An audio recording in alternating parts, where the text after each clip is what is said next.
In this video, we are going to complete the significance practice lab. Here's the problem. The Williams High School band students are holding a bake sale to raise money for new band uniforms. It is an annual tradition, and the students and faculty of Williams High School have come to expect a high standard of baked goods. This year, one of the students suggests using premium cocoa in the brownies rather than the generic brand. The premium cocoa costs twice as much as the generic brand. However, the student argues that the improved taste will increase sales enough to justify the cost increase. The students decide to conduct an experiment to determine whether brownies cooked with a premium cocoa taste significantly better than brownies cooked with generic cocoa. They bake a half batch of brownies with premium cocoa and a half batch with generic cocoa. They give free samples to their peers and ask them to rate the taste of the brownie on a scale of 1 to 10, 1 equaling disgusting, 10 equaling delicious. Descriptive statistics for both brownie batches are provided below. So let's take a look at the table here. And this gives us the results, a summary of the results of their experiment. The first column is the type of cocoa, whether generic or premium. Again, the premium costs twice as much as the generic. N is the sample size. So there were 10 kids who tested out the generic recipe, 10 students who tested out the premium recipe, and here is the mean taste. So X bar is the symbol for the mean of a sample. On a scale of 1 to 10, those who tasted the generic cocoa brownies gave it an average rating of 7.6, whereas the premium brownie recipe received an average taste score of 8.4. Over in the final column, we have the standard deviation for each of these groups. Now, for the purpose of simplicity, I've made the standard deviation the same. It's going to make things a little bit simpler when we get to our formula later. However, in real life, most likely it would be at least somewhat different, certainly in the hundredths place. The goal of this analysis is to determine whether there is a significant difference in taste between the brownies baked with premium cocoa and those baked with generic cocoa. So the first thing we're going to do is write the null and alternate hypotheses for this experiment. Now, why is this an experiment versus a correlational study? Well, the students in this example are experimentally manipulating the independent variable. The independent variable is the type of cocoa, generic or premium. The taste is the dependent variable. So it's good to practice making sure we're clear on these concepts. So IV, independent variable, taste is the dependent variable. When the experimenter manipulates the independent variable, that's an experiment. However, if they do not manipulate this variable, then it is going to be considered a correlational study. Okay, so what are the null and alternate hypotheses? The null hypothesis is no effect. Okay, so that means that the independent variable has no impact on the dependent variable. It doesn't matter what kind of cocoa you use, the taste will be the same. That is the null hypothesis. All right, so we're going to go ahead and write that in. Now, the null hypothesis refers to the population, whereas the alternate hypothesis refers to the sample. We can only examine the data we have in our sample, and then we make an inference about the population. The null hypothesis is that there's no difference in the population. In other words, if hypothetically we're able to make many generic brownies, many premium brownies, that they would taste the same overall. The alternate hypothesis would be that there's a difference between the two types of brownies, a significant difference determined in the sample. Okay, so the generic hypothesis is going to be that the null hypothesis will be that the mean of the generic brownies is equal to the mean of the premium values. Because we are dealing with a population rather than a sample for the purposes of our null hypothesis, we will use the symbol for the mean of a population, which is mu. Okay, so we have the mean for the generic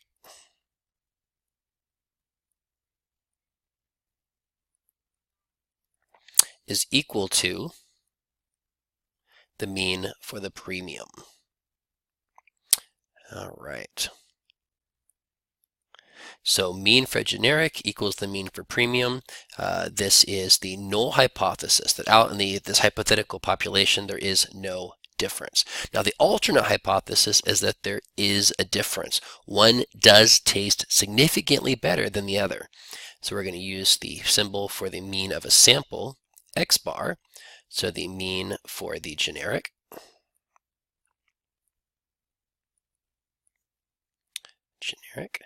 does not equal, so it's an equal sign with a line through it, the mean for the premium.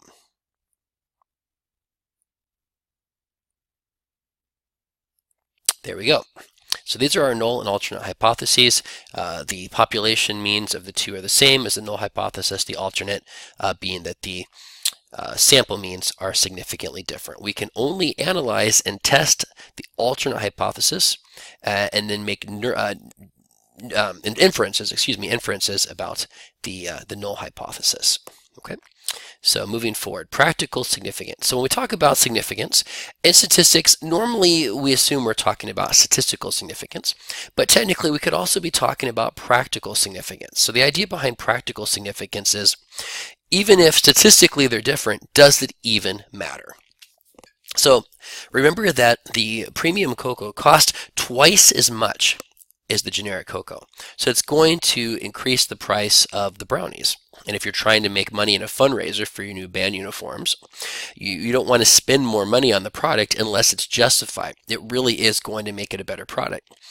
So if we found that it was there was an increase, but it was very small, right? Just a tiny bit tastier, it may not be worth paying twice as much. So is there a practical significance in the difference in taste of the two types of cocoa? So first of all, let's take a look at the two means. Which type of cocoa had the higher observed mean?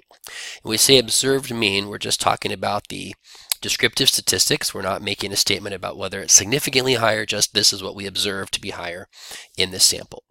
So I'm going to scroll back to our table. The generic had a mean of 7.6, premium had a mean of 8.4. The higher the number, the better the taste. So the premium cocoa had a higher observed mean.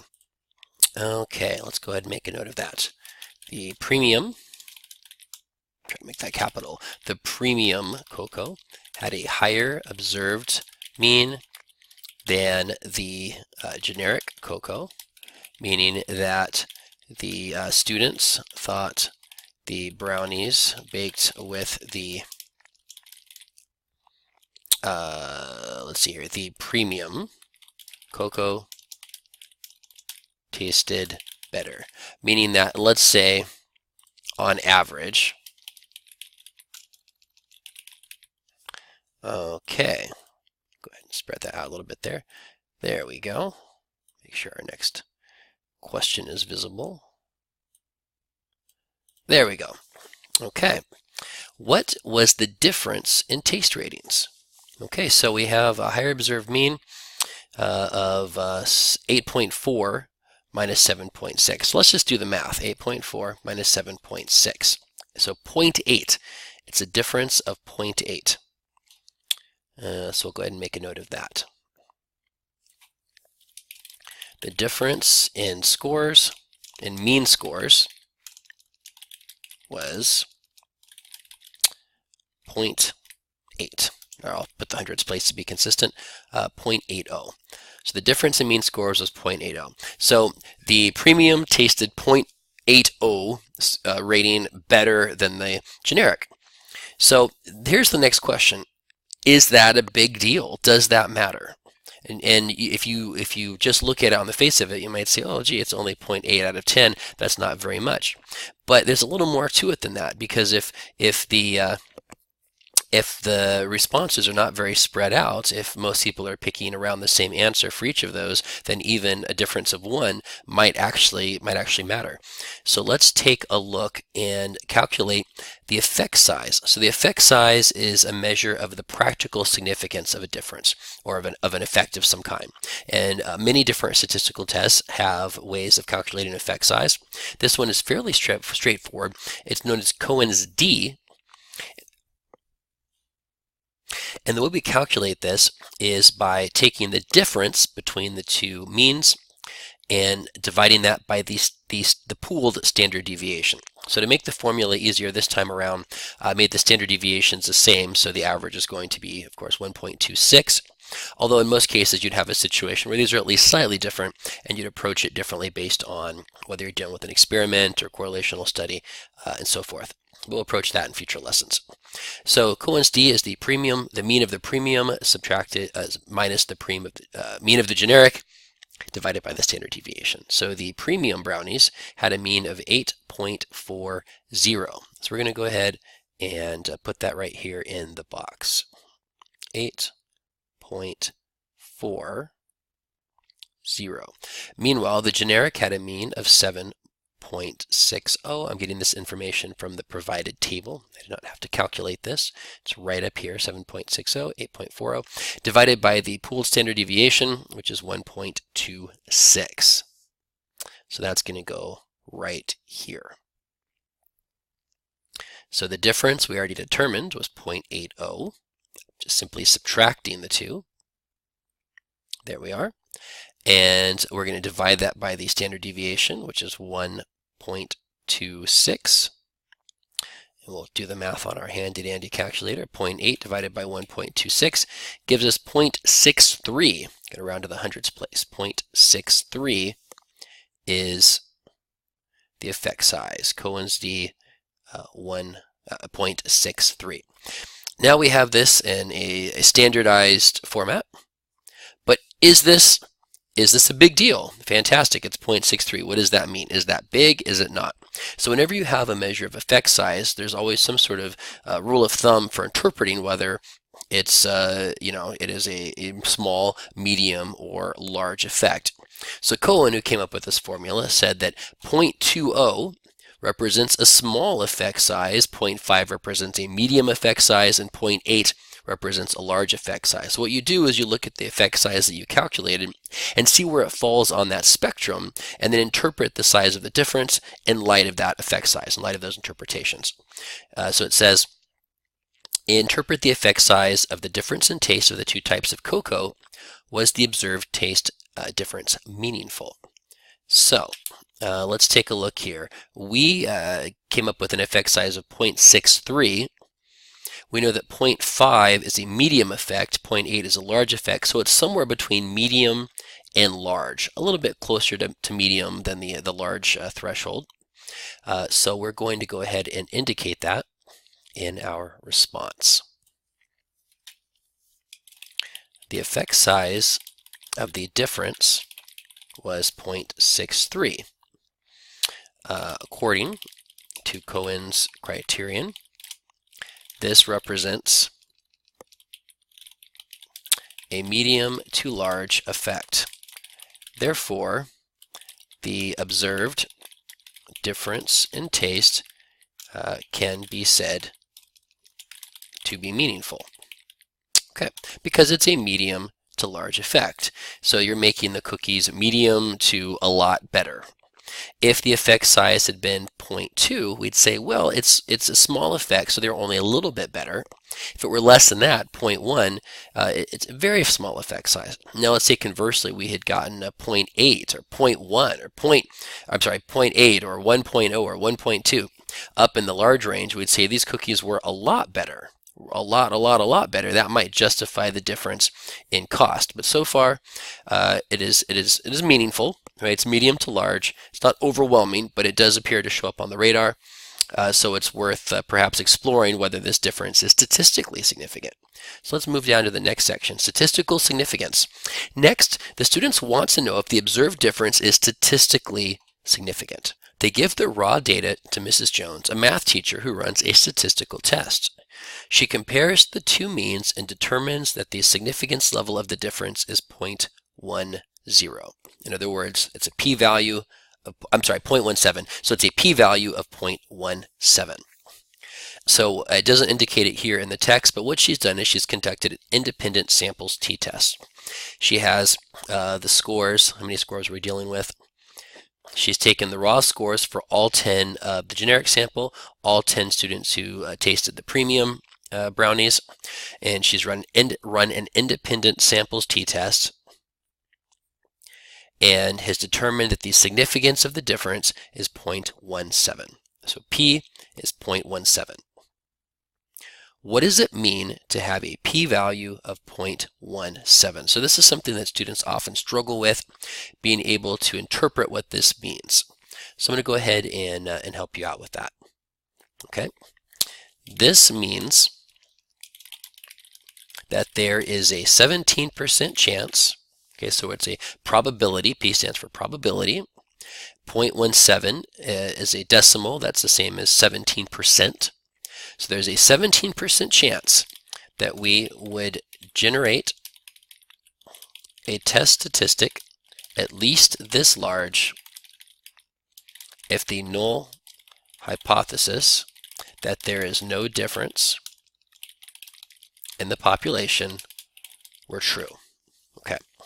So it's a little bit confusing. When she runs this statistical test, she has this p-value. She's also generated a test statistic, in this case a t-statistic, of a certain size. So this is which is essentially a function of how big that difference is in the sample. So you take a look at the sample, and it's essentially saying this sample is, the difference between these two types of brownies is quite large. This test statistic represents that. And if this were just by chance, we had just sampled from the population, and in fact the population means were the same, and this hypothetical lots and lots of generic brownies and hypothetical lots and lots of premium brownies, if those were really the same out in the population, and the chance of us getting a test statistic at least this large representing the difference is 17%. Okay? So that's what that means. It's a bit complicated. Some people will simplify that and say there's a 17% chance that the difference we saw was a coincidence. It's a little easier to understand that way, but it's not quite accurate. But if it helps you, can at least use that as a starting point.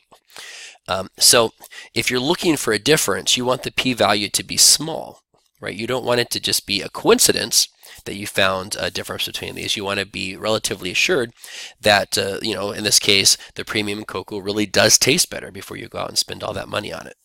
So how small do we want it to be?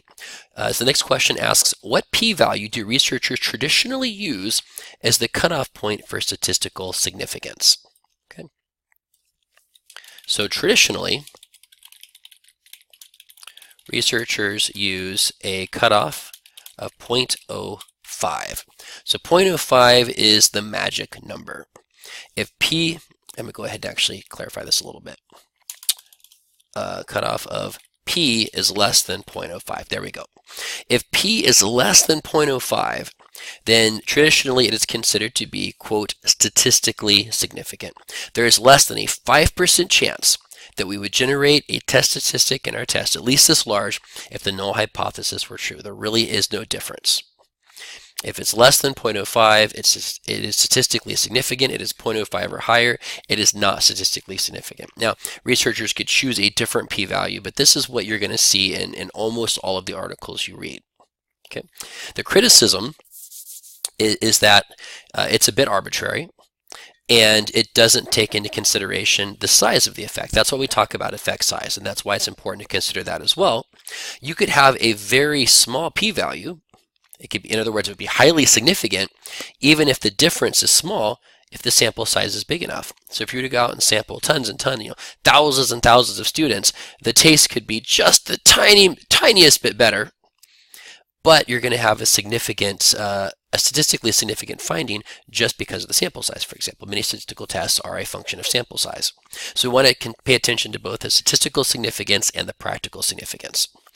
Based on the traditional criterion, p is less than 0.05, would this difference, 0.17, be considered statistically significant? Should we reject or fail to reject the null hypothesis? Okay, well, to be statistically significant, it has to be less than 0.05. So is 0.17 less than or greater than 0.05, right? So is 17 bigger or smaller than 5? Of course, it's bigger, which means it's not smaller. So a p-value of 0.17 is not less than 0.05. Okay? Therefore, the difference is not statistically significant and we should fail to reject the null hypothesis. So we don't accept the null hypothesis. We haven't proven that they taste the same. We just don't have evidence to reject that idea. So we never accept the null hypothesis. We either reject it or fail to reject it. We never accept the alternate hypothesis because you can't prove that they taste different because we only have a sample to work with. We can't bake every, millions and millions and millions of brownies and try them universally in some hypothetical scenario. We can only sample from these different types of cocoa and make inferences based on that. That's why we're dealing with inferential statistics here, or why it's called inferential statistics. So we're inferring that the null hypothesis should be rejected or that we don't have evidence to reject it. So because the p-value is 0.17, we don't have a reason to reject the null hypothesis. Okay. What impact does sample size have on the results of a statistical test? How might the sample size have affected these results? Okay, so as we said before, many statistical tests are dependent on sample size. In general, it is easier to find statistical significance with larger samples. Okay. Now in this situation, we had a relatively small sample. I believe there were only 10 in each group. So it was a sample size of 20, which is not very large. Okay. So what does that mean?